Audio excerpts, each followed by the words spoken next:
晚上10点，女人在厨房切着黄瓜，这时门锁突然转动，门被缓缓打开，进来的是放学回来的女儿阿珍。可女人一脸的惶恐，湿淋淋的女儿在她身后说了句다녀왔어요。女人却更加惊恐不安，因为女儿已经死去了7天，每天晚上10点她都准时回来。女人是她的后妈，她见后妈没有回应，便走向自己的房间，关门前还不忘看上女人一眼。被吓坏的后妈团缩在桌子底下，她慢慢看向女儿的房门，女儿却在门缝中直勾勾地盯着她，从她无助的眼神中，好像在说自己是被人害死的。这天晚上10点，门锁同样转动，房门被缓缓打开，女人吓得浑身颤抖。对溜，进来的是阿珍的爸爸，她赶紧上前跟丈夫说了这些天发生的怪事，还说要赶紧离开这里。可没想到丈夫听后对女人破口大骂，拽着她直接来到女儿房间。可打开房门，里边却什么都没有。这时丈夫说道어떻게 엄마라는 사람이 꿈에서라도 좋으니까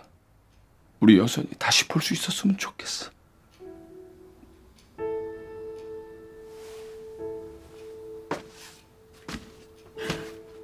原来10天前，阿珍和往常一样放学，等待妈妈接她回家。等了很久，妈妈也没来接她，电话也一直打不通。这时天空下起了雨，阿珍决定走路回家。可就在半路上，一辆黑色轿车停在了阿珍的身旁，司机说是楼下的邻居。阿珍没有多想，就上了汽车。这就告诫我们，千万不要上陌生人的车。回去后，男人趁着楼道没人，让阿珍帮他拿下箱子，腾手开门。阿珍不仅接过箱子，还礼貌地转过身，让男人输入密码。但就这一转身，近在咫尺的家门从此再也回不去了。阿珍被硬生生地拖进了屋里，而被发现时，阿珍已经被装进行李箱，丢到了荒郊野外。当新闻播出，那鲜艳的红色行李箱却引起了箱包店老板的注意。几天前，一个奇怪的男子正好到店里买过这种箱子，老板觉得可疑，刚想要报警，却被老婆拦住。老婆觉得报警会影响店里的生意，而且一样的箱子又不只有他家在卖，抱着多一事不如少一事的心态，老板也就放弃了。与此同时，一个披萨店的外卖小哥也在网上看到了新闻，凶手每隔10天作案一次，这让他联想到有一个客户每隔10天就会点一次披萨，恰好是凶杀案的前一天。可他又想不明白披萨和杀人案有什么关联，还没等他想清楚，就被老板催着去送外卖了。这一天，小区的一名保安在检查垃圾分类的时候，发现了一袋垃圾没有分类，垃圾袋散发着腐烂的味道。通过外卖的地址找到男人家里，问他为什么不做好分类。本想着拿证据搞点酒钱，可是男人根本没有领会他的意思，还说自己没有丢过垃圾。保安要打开袋子跟他对峙，这时男人好像突然想到了什么，但这一切已经来不及了。保安打开袋子，里面是一件女生的校服，校服上的胸牌正是阿珍的名字。保安这下傻眼了，可当他再次抬头，男人的脸上露出了邪魅的微笑。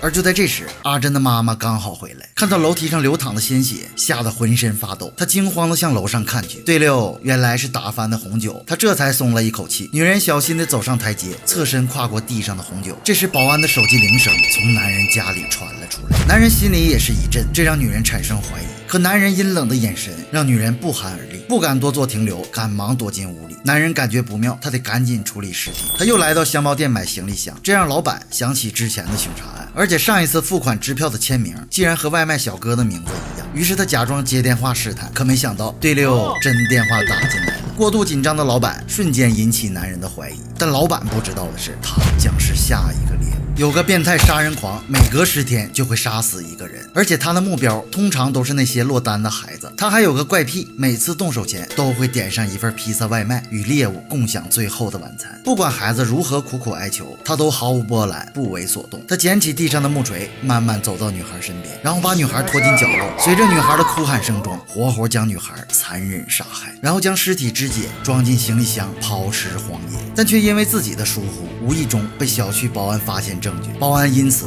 也饮恨西北。没有例外，男人分尸前都会点上一份披萨外卖，可这次却还没到10天。心存怀疑的外卖小哥开始偷偷观察，一顶蓝色鸭舌帽引起了他的注意。回去后打开电脑，果然男人也在抛尸现场。即便是这样，也说明不了什么，很有可能只是个打酱油的。杀人狂一边吃着披萨，一边对保安进行分解。披萨搭配血腥的气味，让他感觉更有味道。但长期在家里分尸，清理起来必定要消耗大量的水，高昂的水费费通知单引起了居委会大姐的注意，她让保安大叔去看看是不是他家水管漏水。保安特意打电话提醒男人，男人还没想好怎么回答，外面的门就响了起来。男人立马挂断电话去开门，不知情的保安大叔再次拨通了电话，手机却因为震动正好掉进了行李箱里。男人打开门时，一个让他崩溃的男人出现在他面前。근데요. 看到西装革履的马哥，却没把马哥放在眼里。 차 빼주면 되죠. 来到楼下，男人刚坐进车里，就发现挡风玻璃上有一口丰富的营养液。他立刻质问对面的马哥：“이거 칭, 이거 당신이 한 거요？” 马哥寻思，你这是跟谁俩呢？从来没人敢跟他这样说话，气势汹汹的走了过去。当男人看到马哥的花臂，脸色瞬间变得怂了起来。马哥照着玻璃又是一口。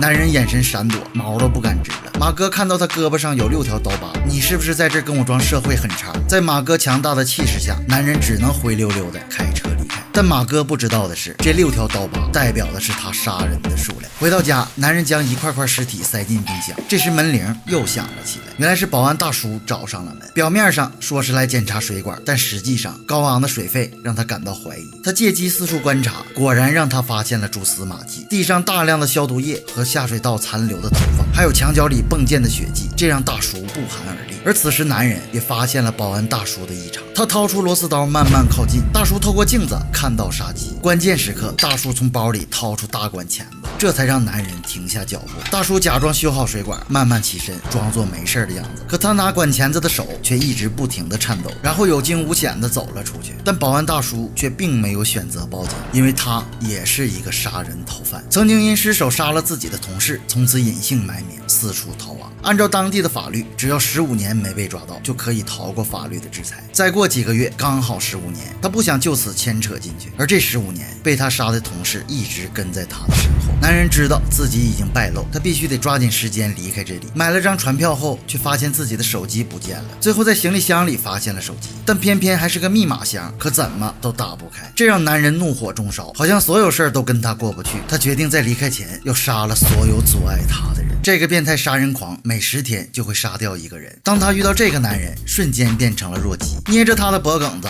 跟拎儿子似的拎到停车场。原来他又把马哥的车位给占了。受尽屈辱的杀人狂想要反抗，可在马哥的绝对实力面前，根本就没有还手的可能性。经过马哥一顿友好的洗礼，男人毛都不敢直了。好歹也是个杀人狂，被马哥虐成这样，简直毫无颜面可言。而让他更害怕的不止于此。这天他准备出门，可眼前的一幕差点让他吓破了胆。那个已经被他杀死的女孩竟然出现在他面前。女孩名叫小米，是居委会大姐的女儿。他俩不只是长得像，简直就是一毛一样。就连被害阿珍的妈妈看到，都差点被他吓尿。小米的性格开朗热情，对小区里的人都特别友好，保安大叔都拿她当自己的孩子看待。但在男人的眼里却是恐怖的存在，这让他的内心感到更加的不安。他要在离开前彻底解决这些麻烦。晚上马哥被电话吵醒，有人让他下楼挪车。马哥一看，这不正是白天的那只弱鸡吗？没想到拿根铁棒在那比比划划，对着马哥就是一顿口吐芬芳。没等男人出手，马哥上去哭哧就是一大炮子，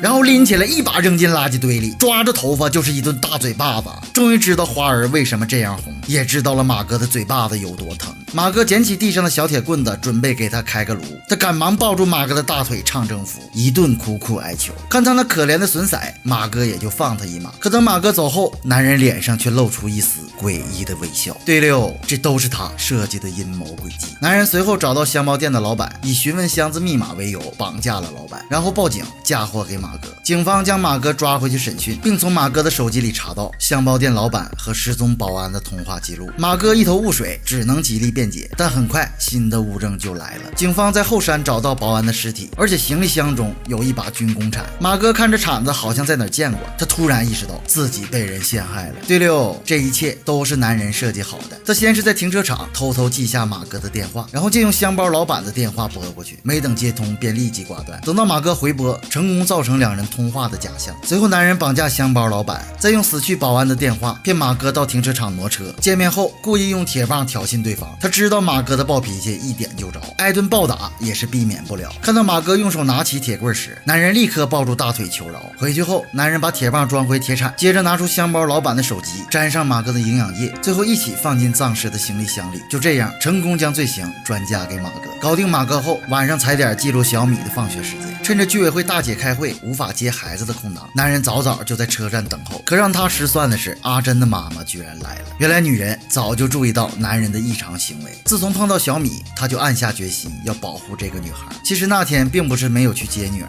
而是为女儿准备了礼物，本想给她一个惊喜，可过路口的时候不幸追尾，就没能及时赶到。过度的内疚和自责让她每天都产生幻觉。虽然自己的女儿死了，但她不想让悲剧再次发生。对于男人而言，到嘴的肉不能让她飞了。他一路开车跟在两人身后，好巧不巧，这时电线杆突然短路，整个区域瞬间变得漆黑，这给男人作案提供了有力的契机。女人紧紧抓住小米的手，一刻都不敢松开。雨越下越大，步伐也越来越快。而马哥这时也趁着停电从警局逃了出来，一路狂奔要找男人算账。另一边被绑的箱包老板也在拼命的自救。当他听到箱子里的响铃，使出了毕生所学舌头功，成功将密码锁打开，然后再将椅子撞碎，解脱手上的束缚。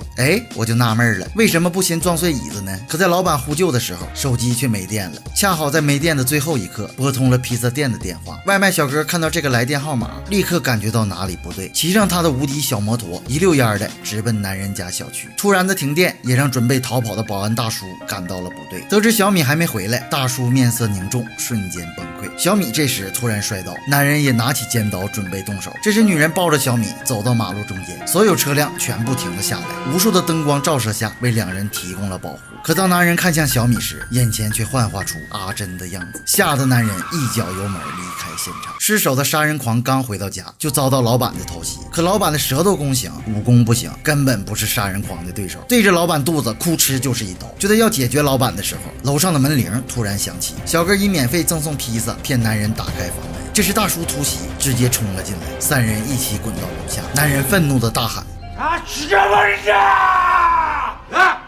一声怒吼，男人瞬间脸色突变，吓得男人差点没上来气儿。对溜，马哥及时赶了过来。虽然马哥不知道发生了什么，但就凭他俩的私人恩怨，男人估计也是九死一生。马哥照着他扑通就是一个正蹬。这时来电了，看到被绑的老板，马哥又是一脸懵瞪。小哥上前赶紧查看，马哥拎起男人，哭哧哭哧就是一顿大炮子，最后一个蓄力上钩大电炮，男人应声倒地，彻底丧失行为能力。这时大叔上前质问小米在哪，男人却笑着告诉大叔，